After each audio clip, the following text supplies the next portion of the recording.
조선 중기 한양 어느 초가을 밤이었습니다. 청계천 근처 작은 오두막에서 홀로 사는 최씨 할멈은 저녁죽을 쑤어 먹고 있었어요. 62세의 할머니는 희끗한 머리를 쪽지고 있었고 얼굴에는 세월의 무게가 주름으로 새겨져 있었습니다. 톡톡톡. 누군가 문을 두드렸습니다. 이런 늦은 밤에 누가 찾아온 것일까요? 할멈은 의아해하며 문을 열었어요. 문 밖에는 노승이 서 있었습니다. 달빛을 받아 하얀 긴 수염이 은빛으로 빛나고 있었어요. 회색 승복을 입은 노승의 얼굴에는 자비로운 미소가 머물러 있었습니다. 보살님, 하룻밤 재워주시겠습니까? 할멈은 놀랐습니다. 하지만 더 놀라운 것은 노승의 품에 안긴 갓난아기였어요. 비단 보자기에 쌓인 아기는 평화롭게 잠들어 있었습니다. 스님, 어서 들어오십시오. 할멈은 가난한 살림이었지만 나그네를 외면할 수 없었어요. 노승은 아기를 조심스럽게 안고 방으로 들어왔습니다. 연꽃야담을 찾아주셔서 감사합니다. 구독과 좋아요는 영상 제작에 큰 힘이 됩니다. 좁은 방 안에 등잔불을 밝히자 노승의 얼굴이 또렷이 보였어요. 70이 넘어 보이는 나이였지만 눈빛만큼은 맑고 깊었습니다. 스님, 그 아기는 어찌된 일입니까? 노승은 깊은 한숨을 쉬며 이야기를 시작했습니다. 사흘 전 일입니다. 제가 북망산 근처를 지나는데 갓난아기 우는 소리가 들렸습니다. 찾아가 보니 풀숲에 아기가 버려져 있더군요. 할멈의 가슴이 철렁했습니다. 북망산이라니. 그곳은 할멈에게 특별한 의미가 있는 곳이었죠. 주위를 살펴보니 양반댁 하인으로 보이는 사내가 황급히 도망가는 것이 보였습니다. 아기를 죽이려 한 것이 분명했죠. 저는 아기를 구해 절로 돌아왔습니다. 그런데 왜 소인에게 오셨습니까? 노승의 눈빛이 더욱 깊어졌습니다. 그날 밤 제게 이상한 꿈이 찾아왔습니다. 관음보살께서 나타나 말씀하셨죠. 이 아이를 청계천 빨래터의 여인에게 맡기라고 하셨습니다. 할멈은 어리둥절했어요. 자신을 어떻게 아셨을까요? 사흘밤을 연속으로 같은 꿈을 꾸었습니다. 부처님께서 말씀하시길 이 아이와 보살님은 전생의 인연이 있다 하셨습니다. 이 아이를 키우시면 보살님의 가슴에 맺힌 한이 풀릴 것이라 하셨습니다. 할멈은 가슴이 뛰었습니다. 한이라는 말에 오래된 상처가 욱신거렸어요. 하지만 소인은 늙었고 가난합니다. 아기를 키울 형편이 못 됩니다. 노승이 할멈의 손을 잡았습니다. 거친 할멈의 손과 노승의 부드러운 손이 맞닿았어요. 보살님, 부처님께서는 이유 없이 시키지 않으십니다. 이 아이를 키우시면 보살님께서도 이 아이도 구원받을 것입니다. 할멈은 아기를 내려다보았습니다. 석 달쯤 된 아기는 평화롭게 잠들어 있었어요. 작은 입술을 오물거리며 꿈을 꾸는 것 같았습니다. 이 아이는 누구의 자식입니까? 큰 양반댁 첩의 아들이라 들었습니다. 본처가 질투하여 죽이려 했다지요. 할멈의 가슴 한편이 아파왔습니다. 죄 없는 아기가 어른들의 욕심 때문에 버려지다니요. 그때 아기가 눈을 떴습니다. 맑고 순수한 눈망울이 할멈을 바라보았어요.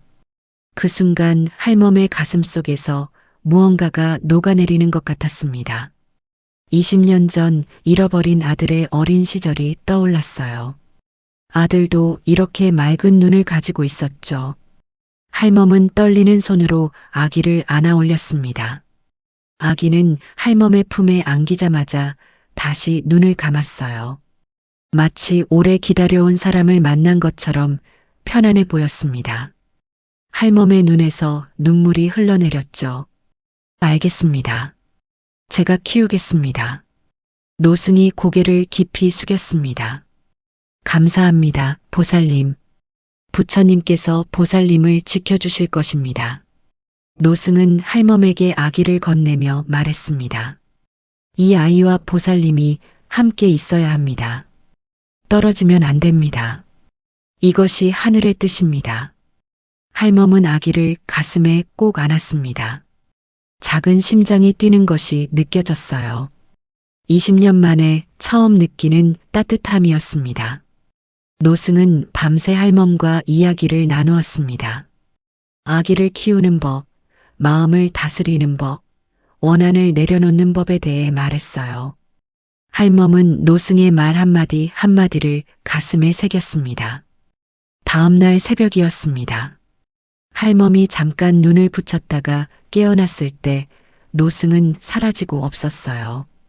마치 꿈이었던 것처럼 흔적도 없었습니다. 하지만 노승이 앉았던 자리에 작은 보자기가 놓여 있었어요. 할멈이 보자기를 열어보니 은전 5냥이 들어 있었습니다. 가난한 할멈에게는 큰 돈이었죠. 그리고 쪽지 하나가 있었습니다. 할멈은 글을 잘 몰랐지만 천천히 읽어내려갔어요. 아기의 이름은 석주라 지으십시오. 돌처럼 단단하고 기둥처럼 굳센 사람이 되라는 뜻입니다. 이 아이는 장차 큰 인물이 될 것이나 보살님의 사랑 없이는 그 운명을 이룰 수 없습니다. 할멈은 아기를 안아 올렸습니다. 아기가 눈을 뜨고 할멈을 보며 방긋 웃었어요. 3달 된 아기가 웃을 수 있을까 싶었지만 분명 웃고 있었습니다. 석주야, 이 할멈이 너를 잘 키워보마. 내가 하늘이 이 늙은이에게 보내준 마지막 선물이구나. 할멈은 아기를 품에 안고 창밖을 바라보았습니다. 동쪽 하늘이 밝아오고 있었어요. 새벽 공기는 차가웠지만 할멈의 가슴은 따뜻했습니다. 20년 만에 처음으로 할멈의 얼굴에 평화로운 미소가 떠올랐어요. 가슴속 깊이 박혀있던 원한의 얼음이 조금씩 녹아내리는 것 같았습니다. 그날 아침 할멈은 석주를 포대기로 엎고 빨래터로 나갔어요. 마을 사람들이 수군거렸습니다. 최씨 할멈이 아기를 업고 있네. 어디서 난 아기일까? 역적의 어미가 이제 아기까지 키운다니. 할멈은 그런 말들을 신경 쓰지 않았습니다. 석주를 등에 업고 빨래를 하는 동안에도 마음이 가벼웠어요. 아기는 할멈의 등에서 평화롭게 잠들어 있었습니다. 신기한 일도 생겼습니다. 석주를 키우기 시작한 후로 할멈의 일감이 늘어났어요. 전에는 거들떠보지도 않던 양반댁에서 빨래를 맡기기 시작했습니다. 또한 20년간 아팠던 허리가 조금씩 나아지는 것 같았어요. 굽어있던 등이 조금 펴지는 느낌이었습니다. 할멈은 생각했죠. 정말 부처님께서 이 아이를 보내신 것일까? 저녁이 되어 집으로 돌아온 할멈은 이웃에게 사정사정하여 석주에게 젖을 먹이고 재웠습니다. 아기는 할멈의 품에서 평화롭게 잠들었어요. 할멈은 잠든 석주를 바라보며 중얼거렸습니다. 석주야, 할멈에게는 슬픈 과거가 있단다. 하지만 내가 와서 할멈의 가슴이 따뜻해지는구나. 그날 밤 할멈은 오랜만에 편안하게 잠들었습니다. 20년 만에 처음으로 악몽을 꾸지 않은 밤이었어요. 석주를 키우며 1달이 지났습니다. 할멈은 석주와 함께 있으면 마음이 편안했어요. 하지만 가끔 옛 기억이 떠올라 가슴이 아팠습니다.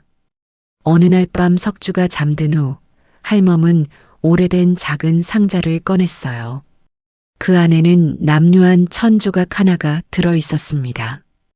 붉은색과 남색이 섞인 천, 바로 아들의 관복 조각이었죠. 할멈의 눈에서 눈물이 흘러내렸습니다.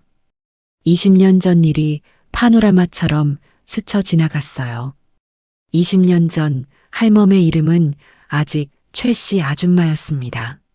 42세였던 그때 할멈에게는 외아들 최정윤이 있었어요. 30세에 젊고 씩씩한 군간이었죠. 정유는 묵과에 급제한 후 병조에서 일했습니다. 정직하고 용맹했던 정유는 상관들의 신임을 받았어요. 할멈은 아들이 자랑스러웠습니다. 어머니, 소인이 더욱 출세하여 어머니를 편히 모시겠습니다. 정유는 효자였어요. 늘 어머니를 생각하고 걱정했습니다. 할멈은 그런 아들을 보며 행복했죠. 하지만 그 행복은 오래가지 못했습니다. 어느 봄날이었어요. 관아 하인이 급히 달려와 소식을 전했습니다.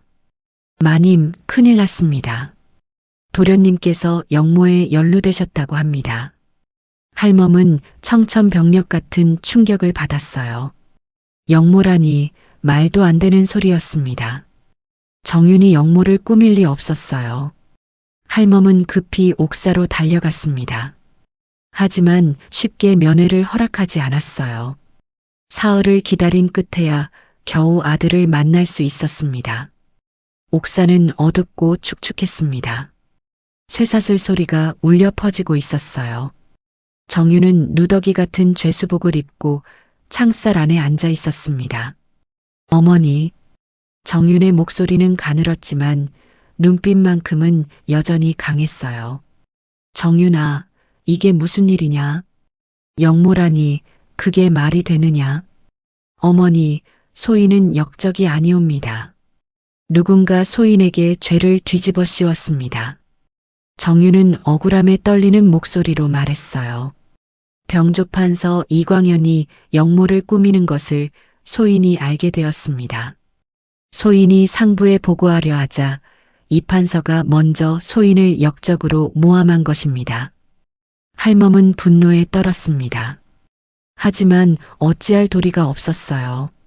권력자의 음모 앞에서 미천한 군관의 어미는 무력했습니다. 증거가 있느냐? 내 결백을 증명할 증거가 있느냐? 없습니다, 어머니.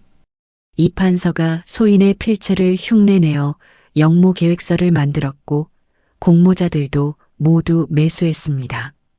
정윤의 눈에서 눈물이 흘렀습니다. 하지만 굴복하지 않았어요. 어머니, 소인은 역적이 아니옵니다. 하늘이 아실 것입니다. 할멈은 필사적으로 호소했습니다. 대궐 앞에서 무릎을 꿇고 상소를 올렸어요. 나흘 밤낮을 궁궐 앞에서 엎드려 있었습니다. 하지만 아무도 들어주지 않았어요. 오히려 사람들은 돌을 던지며 욕했습니다. 역적의 어미가 감히 대궐 앞에서 소란을 피우다니. 저것을 끌어내라. 할멈은 매를 맞고 쫓겨났습니다. 온몸이 상처투성이었지만 포기할 수 없었어요. 병조의 동료들을 찾아다녔습니다. 정윤과 함께 일했던 사람들에게 증언을 부탁했어요. 하지만 모두 입을 다물었습니다. 이 판서가 두려웠던 거죠. 한 달이 지났습니다. 조정에서 판결이 내려졌어요. 최정윤에게 사약이 내려진 것이었습니다. 할멈은 마지막으로 아들을 만났습니다. 정윤은 죽음 앞에서도 의연했어요. 어머니, 소인은 억울하오나 어머니를 원망하지 않습니다. 어머니께서 소인을 낳아 기르시고 사랑해 주셨습니다. 그것으로 충분합니다. 정윤은 할멈의 손을 꼭 잡았습니다. 어머니께서는 오래 사십시오. 언젠가 진실이 밝혀지는 날이 올 것입니다. 그날까지 살아계셔서 소인의 억울함이 풀리는 것을 보십시오. 할멈은 오열했습니다. 아들의 손을 놓고 싶지 않았어요. 하지만 시간은 무정하게 흘렀습니다. 관리가 붉은 보자기에 싼 사약을 가져왔습니다. 정유는 담담하게 사약을 받아들었어요. 어머니, 소인은 먼저 갑니다. 저승에서 아버지를 뵙고 기다리겠습니다. 정윤이 사약을 마셨습니다. 할멈은 그 모습을 두 눈 부릅뜨고 지켜보았어요. 눈물조차 나오지 않았습니다. 정윤은 고통 없이 조용히 눈을 감았습니다. 30세의 젊은 나이에 억울하게 세상을 떠난 것이었어요. 할멈은 사흘 밤낮을 울었습니다. 정신을 잃고 쓰러지기를 반복했어요. 세상이 무너지는 것 같았습니다. 역적의 시신은 성 밖에 버려졌습니다. 장례도 제대로 치를 수 없었어요. 할멈은 밤중에 몰래 아들의 시신을 찾아 북망산 언덕에 묻었습니다. 작은 무덤 앞에서 할멈은 맹세했습니다. 정윤아, 어미가 반드시 내 억울함을 풀어주마. 이광현이 내게 죄를 뒤집어 씌운 것을 밝혀내마.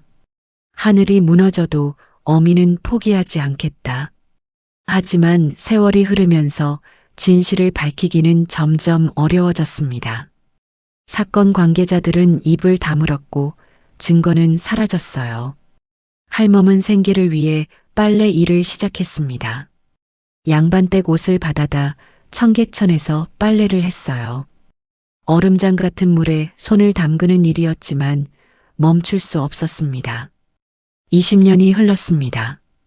할멈의 몸은 쇠약해졌어요. 머리는 완전히 휘어졌고 허리는 굽어졌습니다. 손은 빨래 일로 거칠어져 굳은 살이 박혔어요. 하지만 원한 만큼은 줄어들지 않았습니다. 밤마다 아들 생각에 울었고 이광현에 대한 분노는 식지 않았어요. 그렇게 20년을 살아왔습니다. 외롭고 고통스러운 세월이었죠. 할멈은 관복 조각을 다시 상자에 넣었습니다. 그리고 잠든 석주를 바라보았어요. 정윤아, 내 어미에게 하늘이 아기를 보내주셨다. 노승께서 말씀하시길 이 아이를 키우면 어미의 한이 풀릴 거라 하셨단다.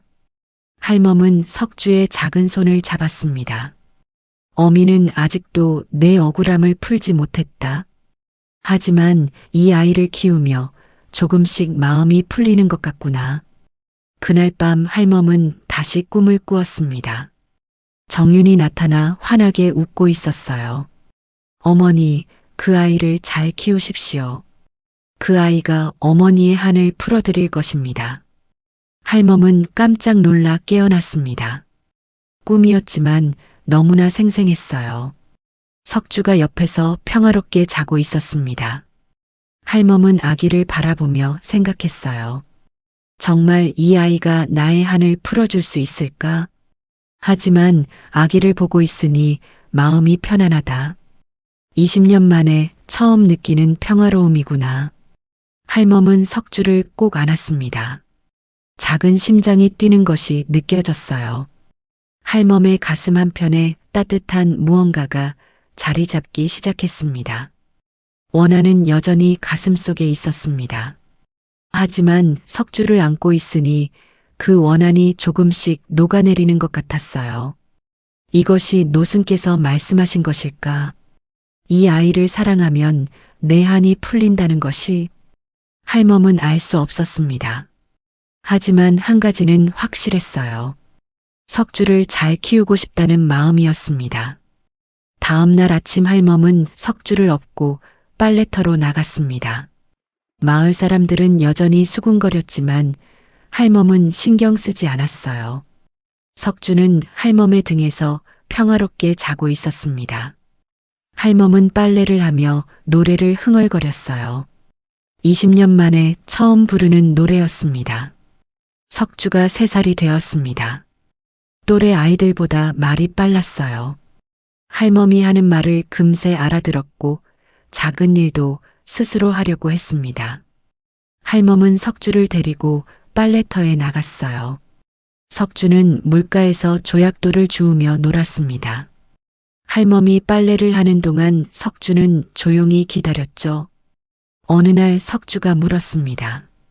할멈은 왜 늘 슬픈 얼굴을 하세요? 할멈은 깜짝 놀랐어요. 석주가 자신의 표정을 읽은 것이었습니다. 할멈은 억지로 웃으며 말했죠. 아니란다. 할멈은 슬프지 않아. 하지만 석주는 고개를 가로저었습니다. 아니에요. 할멈은 밤마다 우세요. 제가 들었어요. 할멈의 눈시울이 붉어졌습니다. 밤마다 홀로 울던 것을 석주가 알고 있었던 거예요. 할멈은 석주를 안아 올렸습니다. 석주야, 할멈에게는 슬픈 일이 있단다. 하지만 내가 있어서 이제 괜찮아. 석주가 할멈의 뺨에 뽀뽀를 했습니다. 할멈, 울지 마세요. 제가 할멈을 지켜드릴게요. 3살 아이의 말이었지만 할멈의 가슴을 뭉클하게 했습니다. 할멈은 석주를 꼭 안았어요. 그날부터 할멈은 조금씩 변하기 시작했습니다. 20년간 가슴에 품었던 원한이 조금씩 녹아내리는 것 같았어요. 석주를 보면 웃음이 났고 석주와 이야기하면 마음이 편안해졌습니다. 마을 사람들도 변화를 느꼈어요. 최 씨 할멈이 요즘 좀 밝아지셨네. 그 아이 덕분인가 봐. 신기한 일이야. 석주가 5살이 되었을 때였습니다. 할멈은 석주에게 글을 가르치고 싶었어요. 하지만 서당에 보낼 돈이 없었습니다. 고민하던 할멈은 마을의 이훈장을 찾아갔습니다. 이훈장은 벼슬에서 물러나 마을에서 아이들을 가르치는 선비였어요. 훈장님, 부탁이 있습니다. 무슨 일이시오, 할멈? 제 손자에게 글을 가르쳐 주십시오. 돈은 없지만 빨래를 해드리겠습니다. 이훈장은 잠시 생각하다가 고개를 끄덕였습니다. 그 아이를 한번 보고 싶소. 제목이 있는지 살펴보겠소. 다음 날 할멈은 석주를 데리고 이훈장을 찾아갔어요. 이훈장은 석주에게 간단한 질문을 했습니다. 내 이름이 무엇이냐? 석주라고 합니다. 석주는 무슨 뜻이냐? 돌처럼 단단하고 기둥처럼 굳세라는 뜻입니다. 이훈장이 놀란 눈으로 석주를 바라보았습니다. 5살 아이가 자기 이름의 뜻을 알다니 신기한 일이었죠. 이훈장은 석주에게 더 어려운 질문을 했습니다. 하늘은 무엇이고 땅은 무엇인지 물었어요. 석주는 생각하더니 대답했습니다. 하늘은 우리를 덮어주시고 땅은 우리를 받쳐주십니다. 이훈장의 눈이 커졌습니다. 단순한 대답이었지만 본질을 꿰뚫고 있었어요. 할멈, 이 아이는 범상치 않소. 제가 가르치겠소. 정말이십니까? 하지만 한 가지 약속하시오. 이 아이가 공부하는 동안 절대 그만두게 해서는 안 돼요. 명심하겠습니다. 그날부터 석주는 이훈장에게 글을 배우기 시작했습니다. 석주는 놀라운 속도로 배웠어요. 천자문을 단 보름 만에 다 외웠습니다. 이훈장은 감탄했죠. 이 아이는 하늘이 내린 인재로구나. 하지만 할멈의 삶은 여전히 고단했습니다. 석주를 공부시키려면 더 많은 돈이 필요했어요. 할멈은 새벽 일찍 일어나 더 많은 빨래를 받았습니다. 손은 더욱 거칠어졌고 허리는 더욱 아팠어요. 하지만 석주가 글을 읽는 모습을 보면 모든 피로가 사라졌습니다. 어느 날 석주가 말했습니다. 할멈, 저는 공부를 그만두겠어요. 할멈이 너무 힘들어하세요. 안 된다, 석주야. 내가 공부를 멈추면 안 돼. 하지만 할멈, 석주야, 할멈에게는 내가 잘 되는 것이 가장 큰 기쁨이란다. 할멈의 눈에서 눈물이 흘렀습니다. 석주도 울었어요. 2사람은 서로를 꼭 안았습니다. 그날 밤 석주는 다짐했습니다. 할멈을 위해 꼭 훌륭한 사람이 되겠다고요. 할멈도 다짐했습니다. 석주를 끝까지 뒷받침하겠다고요. 신기하게도 그 후로 할멈의 가슴에 맺혔던 한이 더욱 줄어드는 것 같았습니다. 아들의 억울함은 여전히 잊을 수 없었지만 석주를 키우는 기쁨이 그 안을 조금씩 녹이고 있었어요. 할멈은 깨달았습니다. 원한보다 사랑이 더 큰 힘이라는 것을요. 석주가 10살이 되었습니다. 이훈장의 가르침 아래 사설을 모두 읽었고 시를 짓는 솜씨도 뛰어났어요. 마을에서 신동으로 소문이 났죠. 어느 날 한양에서 큰 선비가 마을을 찾아왔습니다. 조찬판이라는 높은 벼슬을 지낸 분이었어요. 석주의 소문을 듣고 온 것이었습니다. 조찬판은 석주를 시험해 보았습니다. 어려운 질문을 던졌지만 석주는 막힘없이 대답했어요. 조찬판이 감탄했습니다. 이 아이를 한양으로 보내 제대로 공부시키고 싶소. 할멈은 놀랐습니다. 석주를 한양으로 보낸다는 것은 곧 이별을 의미했어요. 하지만 석주의 미래를 위해서는 필요한 일이었죠. 그날 밤 할멈과 석주는 오랫동안 이야기했습니다. 석주야, 한양에 가고 싶으냐? 석주는 고개를 저었습니다. 할멈을 떠나고 싶지 않습니다. 하지만 한양에 가면 더 훌륭한 스승님들께 배울 수 있단다. 할멈, 저는 할멈 곁에 있고 싶어요. 할멈의 눈에서 눈물이 흘렀습니다. 10살 아이가 자신을 이렇게 생각해 준다니 고마웠어요. 하지만 할멈은 결심했습니다. 석주야, 할멈을 위해 한양에 가거라. 훌륭한 사람이 되어 돌아오면 할멈은 그것으로 충분하단다. 석주는 울며 고개를 끄덕였습니다. 한 달 후 석주는 한양으로 떠났어요. 떠나는 날 아침 할멈과 석주는 오랫동안 안고 있었습니다. 할멈, 저는 꼭 돌아올게요. 기다려주세요. 그래, 석주야. 할멈은 여기서 기다리고 있으마. 석주가 떠난 후 오두막은 너무나 적막했습니다.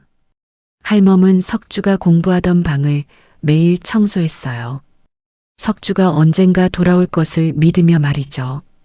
한양에서 석주는 열심히 공부했습니다. 조찬판의 후원으로 최고의 스승들께 배웠어요. 석주의 실력은 날로 늘었습니다. 하지만 석주는 늘 할머니 생각뿐이었어요. 한 달에 한 번씩 편지를 보냈습니다. 할멈은 글을 모르셨기에 이훈장이 대신 읽어드렸죠. 할멈, 저는 잘 지내고 있습니다. 열심히 공부하고 있습니다. 할멈께서는 건강하십니까? 편지를 들을 때마다 할멈은 눈물을 흘렸어요. 그리워서 견딜 수 없었지만 참았습니다. 석주를 위해서였죠. 5년이 흘렀습니다. 석주는 15살이 되었어요. 한양에서 손꼽히는 수재가 되었습니다. 스승들도 감탄했죠. 석주는 1년에 한 번씩 할머니를 찾아왔습니다. 할머니를 볼 때마다 석주는 마음이 아팠어요. 할머니는 더욱 늙어 계셨습니다. 15살 되던 해 석주가 돌아왔을 때 할머니는 몸져 누워 계셨어요. 석주는 급히 달려가 할머니를 안았습니다. 할머니, 왜 편지를 안 하셨어요? 석주야, 내 공부에 방해될까봐. 할멈의 목소리는 가늘었습니다. 석주는 며칠 동안 할머니를 간호했어요. 죽을 쑤어드리고 약을 다려드렸습니다. 할머니는 조금씩 회복했습니다. 석주의 정성 덕분이었죠. 어느 날 할머니가 말했습니다. 석주야, 이제 과거를 봐야 하지 않겠느냐? 예, 할머니. 내년에 볼 생각입니다. 할멈의 눈에서 눈물이 흘렀습니다. 기쁨의 눈물이었어요. 그 후 석주는 다시 한양으로 돌아갔습니다. 과거 시험을 준비하기 위해서였죠. 석주는 밤낮으로 공부했어요. 드디어 시험날이 다가왔습니다. 석주는 시험장으로 향했어요. 가슴이 두근거렸습니다. 봄 벚꽃이 만발한 3월이었습니다. 석주는 과거 시험장에 들어섰어요. 수백 명의 선비들이 모여 있었습니다. 모두 한 자리를 놓고 경쟁하는 사람들이었죠. 시험 문제가 발표되었습니다. 진정한 스승은 누구인가? 석주는 붓을 들었습니다. 할머니의 얼굴이 떠올랐어요. 20년간 자신을 키워준 할머니, 손이 다 닳도록 빨래를 해주신 할머니. 석주는 혼신의 힘을 다해 글을 썼습니다. 진정한 스승은 책을 가르치는 이가 아니라 삶을 가르치는 이오입니다. 소신에게는 빨래터 할멈이라는 스승이 계십니다. 그분은 소신에게 글자를 가르치지 않으셨으나 사랑과 헌신을 가르쳐 주셨습니다. 70이 가까운 나이에도 얼음장 같은 물에 손을 담그시며 소신을 키우셨습니다. 소신이 공부할 수 있도록 밤낮으로 일하셨습니다. 이것이 진정한 가르침이 아니겠습니까? 책을 읽는 것은 지식을 얻는 것이나 사랑을 배우는 것은 지혜를 얻는 것이옵니다. 소신의 스승은 빨래터 할멈이시옵니다. 시험관들이 석주의 글을 읽었습니다. 감동의 눈물을 흘리는 시험관도 있었어요. 한 달 후 합격자가 발표되었습니다. 석주의 이름이 맨 위에 있었어요. 장원급제였습니다. 사람들이 환호했습니다. 장원이 누구인가? 석주라는 선비라던데 빨래터 할멈이 키웠다더라. 놀라운 일이로구나. 석주는 합격 통지를 받아들고 눈물을 흘렸습니다. 곧바로 마을로 달려갔어요. 할머니께 소식을 전하고 싶었습니다. 사흘을 쉬지 않고 걸어 마을에 도착했습니다. 할머니는 빨래터에서 일하고 계셨어요. 석주가 달려가 외쳤습니다. 할머니, 제가 해냈습니다. 장원급제했습니다. 할머니가 돌아보았습니다. 석주를 보는 순간 눈에서 눈물이 쏟아졌어요. 할머니는 석주를 꼭 안았습니다. 석주야, 정말 잘했구나.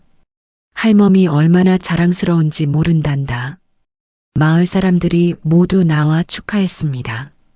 빨래터 할멈이 키운 아이가 장원급제를 했다는 소문이 퍼졌어요.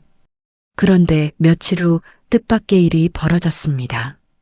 화려한 가마가 마을에 들어온 거예요. 하인들이 10명도 넘었습니다. 가마에서 늙은 양반이 내렸습니다. 병조판서 벼슬을 지낸 이판서였어요. 이판서는 석주를 찾았습니다. 그대가 석주인가? 그러하옵니다. 누구십니까? 나는 이광현이라 하오. 20년을 찾아 헤맨 끝에 드디어 그대를 만났소. 이판서의 눈에서 눈물이 흘렸습니다. 그대는 내 손자여. 20년 전 잃어버린 손자를 찾았소.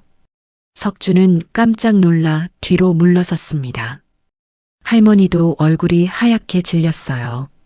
이광현이라는 이름을 들은 순간 할머니는 모든 것을 알아차렸습니다. 20년 전 아들에게 영모 누명을 씌운 바로 그 사람이었던 거예요. 이판서가 계속 말했습니다. 20년 전 내 첩이 아들을 낳았소. 하지만 본처가 질투하여 아이를 죽이려 했소. 나는 하인에게 시켜 아이를 북망산에 버리게 했소. 살아있으면 찾아오라고 했지만 하인은 돌아오지 않았소. 그 후 20년간 손자를 찾아 헤맸소. 그런데 장원급제한 석주라는 선비가 북망산 근처에서 스님에게 구조되었다는 소문을 들었소. 나이를 계산해 보니 내 손자가 틀림없소. 석주는 충격에 말을 잃었습니다.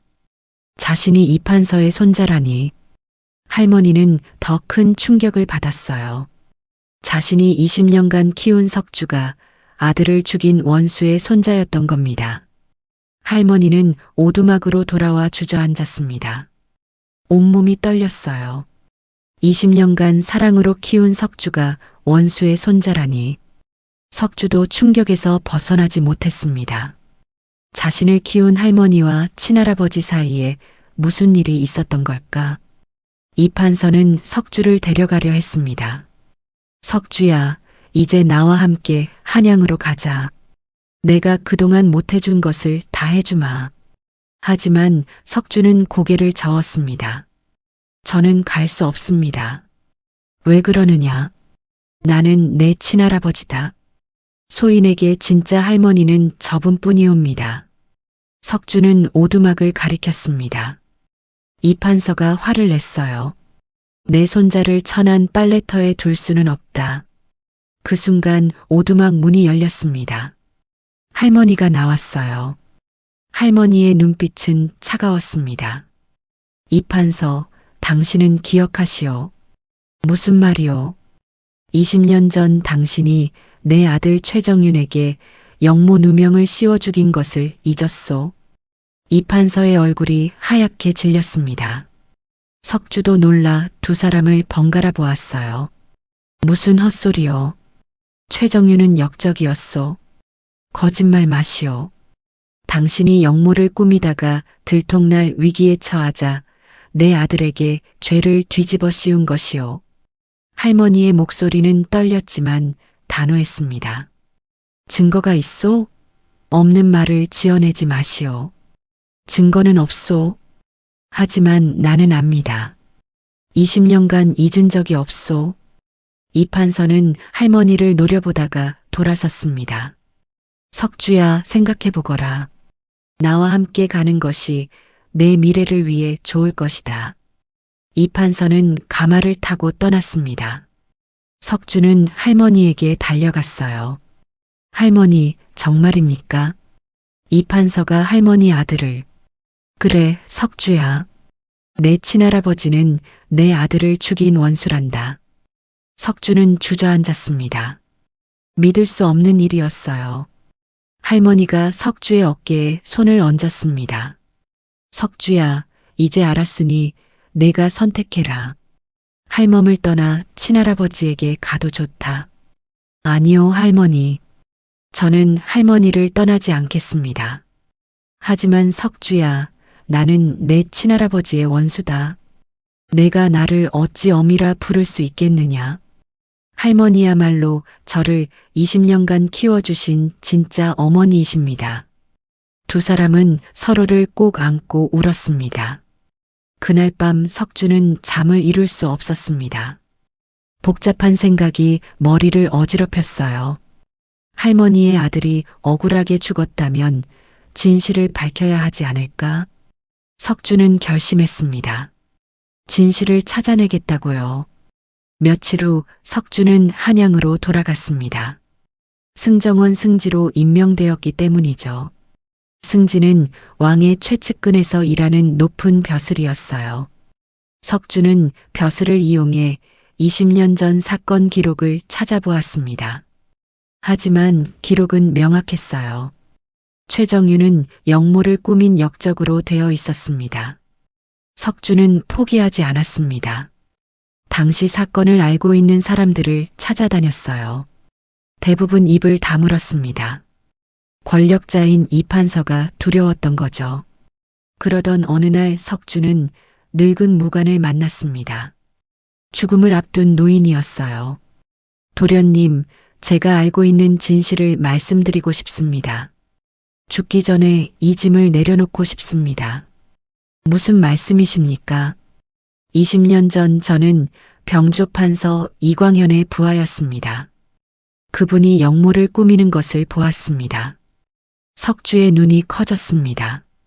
하지만 영모가 발각될 위기에 처하자 이 판서는 최정윤 군관에게 죄를 뒤집어 씌웠습니다. 저도 그 일에 가담했습니다. 노인은 떨리는 손으로 낡은 서류 뭉치를 내밀었습니다. 이것은 이 판서의 필체로 쓴 영모 계획서입니다. 제가 20년간 숨겨왔습니다. 석주는 서류를 받아들었습니다. 진실을 밝힐 증거였어요. 왜 이제야 말씀하시는 겁니까? 두려웠습니다. 하지만 이제 죽을 날이 얼마 남지 않았습니다. 죽기 전에 진실을 밝히고 싶습니다. 노인은 며칠 후 세상을 떠났습니다. 석주는 이 판서의 저택을 찾아갔습니다. 이 판서는 석주를 반갑게 맞았어요. 석주야, 마음을 바꾸었느냐? 아닙니다. 보여드릴 것이 있습니다. 석주는 20년 전 영모 계획서를 꺼내 보였습니다. 이 판서의 얼굴이 하얗게 변했어요. 이것이 어디서? 할머니의 아들 최정윤은 역적이 아니었습니다.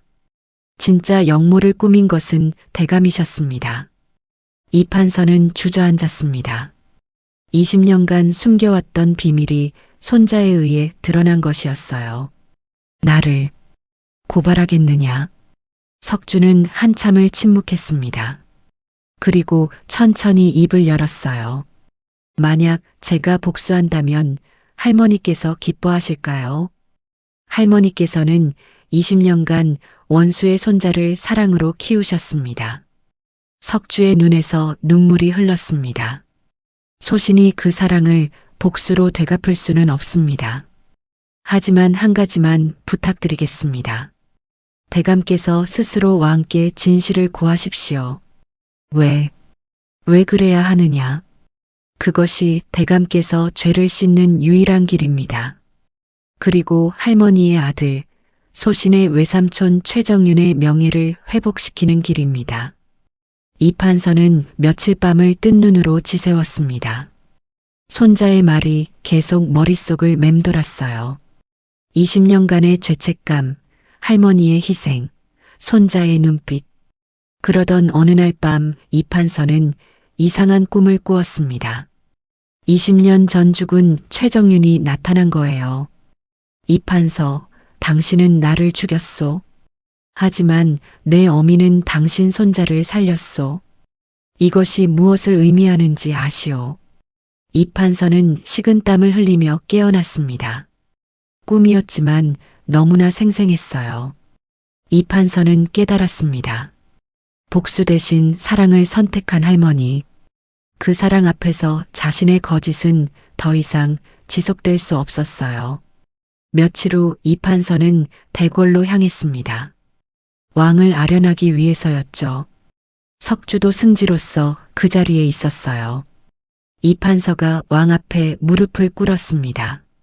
전하, 신이 고할 말씀이 있사옵니다. 무엇이냐? 20년 전 신이 최정윤 군관에게 영모 누명을 씌웠사옵니다. 조정이 발칵 뒤집혔습니다. 왕도 놀라 물었어요. 무슨 말이냐? 최정윤은 역적으로 기록되어 있지 않느냐? 신이 거짓으로 만든 기록이옵니다. 진짜 영모를 꾸민 것은 신이었사옵니다. 들통날 위기에 처하자 최정윤에게 죄를 뒤집어 씌웠습니다.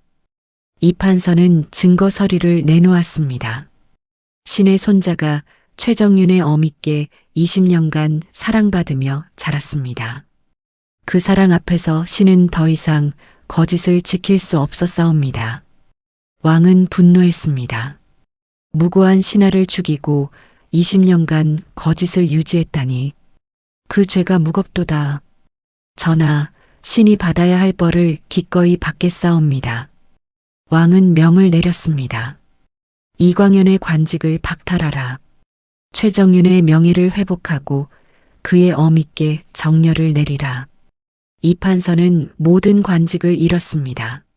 하지만 이상하게도 마음이 가벼웠어요. 20년간 짓눌렸던 죄책감에서 벗어난 것 같았습니다. 소식이 마을에 전해졌습니다.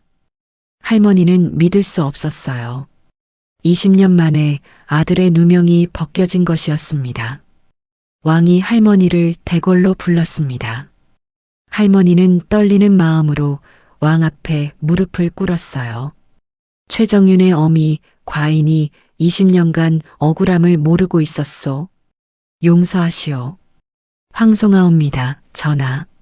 최정윤의 명예를 회복하고 정렬을 내리겠소. 또한 석주를 잘 키운 공로를 인정하여 집과 토지를 하사하겠소. 할머니는 눈물을 흘렸습니다. 20년간의 한이 풀리는 순간이었어요. 며칠 후 이 판서가 할머니를 찾아왔습니다. 이 판서는 초라한 옷을 입고 있었어요. 관직을 잃은 후였습니다. 용서를 구합니다. 이 판서는 할머니 앞에 무릎을 꿇었습니다. 제가 저지른 죄는 용서받을 수 없습니다. 하지만 당신은 제 손자를 20년간 사랑으로 키우셨습니다. 그 은혜에 감사드립니다. 할머니는 오랜 침묵 끝에 입을 열었습니다. 이 판서 20년을 기다렸습니다. 당신을 원망하며 살았습니다. 하지만 당신 손자를 키우며 깨달았습니다. 할머니의 목소리가 떨렸습니다. 원하는 원한을 낳을 뿐입니다. 하지만 사랑은 모든 것을 녹입니다. 저는 당신 손자를 사랑했고 그 사랑이 제 가슴의 한을 녹였습니다. 할머니는 이 판서를 일으켜 세웠습니다. 용서하겠습니다. 더 이상 원한을 품고 살고 싶지 않습니다. 이 판서는 눈물을 흘렸습니다. 할머니도 울었고 옆에서 지켜보던 석주도 울었어요. 그날 밤 백발의 노승이 다시 나타났습니다. 20년 전 석주를 데려왔던 그 스님이었어요. 보살님, 수고 많으셨습니다.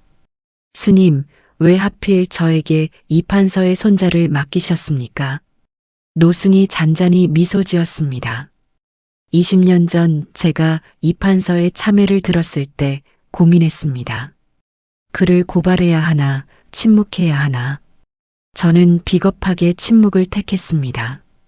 그래서 최정윤이 죽었고 보살님은 원한에 갇혔으며 이 판서는 죄책감에 시달렸습니다. 그리고 죄 없는 아기는 죽을 위기에 처했습니다. 저는 깨달았습니다. 이 모든 것을 치유할 수 있는 것은 오직 사랑뿐이라는 것을요. 그래서 보살님께 가장 어려운 수행을 드렸습니다. 원수의 손자를 사랑하는 것이었습니다. 할머니는 고개를 끄덕였습니다. 보살님께서 20년간 원수의 손자를 진심으로 사랑하셨습니다. 그 사랑이 보살님의 한을 녹였고 석주에게 진정한 사랑을 가르쳤으며 마침내 이 판서의 참회를 이끌어냈습니다. 노승이 석주를 바라보았습니다. 석주야, 내가 진실을 찾고도 복수하지 않은 것은 할머니의 사랑을 배웠기 때문이다. 내가 이 판서에게 속죄의 기회를 준 것은 진정한 용서가 무엇인지 알았기 때문이다. 모두가 구원받았습니다. 보살님은 원한에서 벗어났고 석주는 사랑을 배웠으며 이 판서는 죄를 고백했고 저는 비겁함에서 벗어났습니다. 이것이 부처님의 자비입니다. 원수를 사랑하는 것이야말로 가장 큰 수행이며 용서는 자신을 위한 것입니다. 노승은 그 말을 마치고 사라졌습니다. 다시는 나타나지 않았어요. 석주는 벼슬에 올랐지만 빨래터 오두막에서 할머니를 모셨습니다. 왕이 하사한 큰 집으로 이사하지 않았어요. 여기가 저와 할머니의 집입니다. 할머니도 오두막에서 평화롭게 지냈습니다. 20년간 가슴을 짓눌렀던 원한이 사라지니 몸도 마음도 가벼웠어요. 이 판서는 재산을 모두 기부하고 절에 들어가 참회하며 살았습니다. 가끔 석주가 찾아가면 이 판서는 고마워했어요. 석주야, 내가 나를 용서해줘서 고맙다. 제가 용서한 것이 아닙니다. 할머니께서 용서하신 것입니다. 몇 년 후 할머니는 평화롭게 눈을 감았습니다. 석주가 곁을 지키고 있었어요. 석주야, 할멈은 행복했단다. 너를 만나서, 너를 키워서, 원한을 내려놓아서. 할머니, 저야말로 행복했습니다. 할머니를 만나서, 사랑을 배워서. 할머니는 미소를 지으며 눈을 감았습니다. 석주는 할머니의 손을 꼭 잡고 울었어요. 할머니의 장례는 성대했습니다. 왕이 친히 제문을 내렸고 많은 사람들이 조문을 왔어요. 할머니의 무덤 옆에는 정려가 세워졌습니다. 자애로운 어미 최씨. 석주는 평생 할머니를 그리워하며 살았습니다.